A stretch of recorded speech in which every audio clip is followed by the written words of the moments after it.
ദൈവതിരുനാമത്തിന് മഹത്വമുണ്ടാകട്ടെ. ഏവർക്കും ഹെർമിറ്റ്സ് ടോക്സിലേക്ക് സ്വാഗതം.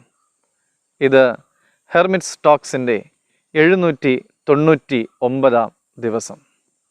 ഇന്നത്തെ പ്രഭാത ചിന്തയ്ക്കായി തിരഞ്ഞെടുത്തിരിക്കുന്ന വേദഭാഗം വിശുദ്ധ ലൂക്കോസ് 6-ാം അധ്യായം 27-ാമത്തെ തിരുവചനമാണ്. നിങ്ങളുടെ ശത്രുക്കളെ സ്നേഹിപ്പിൻ, നിങ്ങളെ പകയ്ക്കുന്നവർക്ക് ഗുണം ചെയ്യുവിൻ. മാനുഷികമായ സ്വഭാവപ്രകാരം നമ്മളോട് ദോഷം ചെയ്തവരെ നമ്മൾ വെറുക്കും.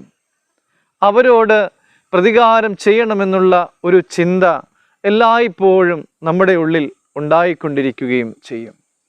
എന്നാൽ യേശുതമ്പുരാൻ മുന്നോട്ട് വയ്ക്കുന്ന മാതൃക അത് ഏറെ ഉന്നതമായ ഒരു മാതൃകയാണ്. നിങ്ങളുടെ ശത്രുക്കളെ സ്നേഹിക്കുവിൻ, അവർക്ക് നന്മ ചെയ്യുവിൻ. യേശുതമ്പുരാൻ നമ്മോട് പറയുന്നത് നമുക്ക് സ്നേഹിക്കുവാൻ എളുപ്പമുള്ളവരെ മാത്രം സ്നേഹിക്കുവാൻ പരിശ്രമിക്കരുത് എന്നാണ്.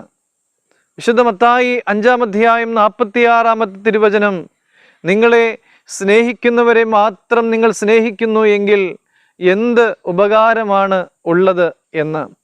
പ്രിയമുള്ളവരെ, കാൽവരിയിലെ ക്രൂശിൽ കിടന്നുകൊണ്ട് തന്നെ ക്രൂശിൽ തറച്ച, തനിക്ക് ക്രൂരമായ പീഡനങ്ങൾ നൽകിയ ആളുകൾക്ക് വേണ്ടി പ്രാർത്ഥിക്കുന്ന യേശുതമ്പുരാനെ നമ്മൾ കാണുന്നുണ്ട്. പിതാവേ, ഇവർ ചെയ്യുന്നത് ഇന്നതെന്ന് ഇവരറിയായികയാൽ ഇവരോട് ക്ഷമിക്കണമേ എന്ന്. പ്രിയമുള്ളവരെ, നമ്മുടെ ജീവിതത്തിലേക്ക് നോക്കിയാൽ മാനസികമായ വേദനകൾ നമുക്ക് നൽകിക്കൊണ്ടിരിക്കുന്ന എത്രയോ ആളുകളെ നമുക്ക് കാണുവാനായിട്ട് സാധിക്കും. നമ്മുടെ വീട്ടിലേക്ക് നോക്കിയാൽ, നാം ആയിരിക്കുന്ന സമൂഹത്തിലേക്ക് നോക്കിയാൽ ഒക്കെ ഇത് തന്നെ നമ്മൾ കാണുന്നു. മാതാപിതാക്കളെ വേദനിപ്പിക്കുന്ന മക്കളില്ലേ? മക്കളെ പല തട്ടിൽ പല തരത്തിൽ കണ്ടുകൊണ്ട് അവർക്ക് വേദന സമ്മാനിക്കുന്ന മാതാപിതാക്കളുമില്ലേ? പരസ്പരം നൊമ്പരങ്ങൾ സമ്മാനിക്കുന്ന കൂടപ്പിറപ്പുകളില്ലേ?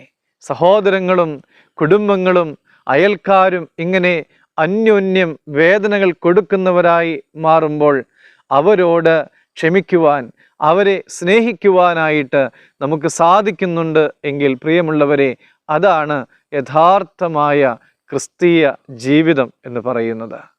നമുക്കെല്ലാവർക്കും ക്രിസ്തുവിൻ്റെ ഭാവം ധരിക്കുവാൻ പരിശ്രമിക്കാം.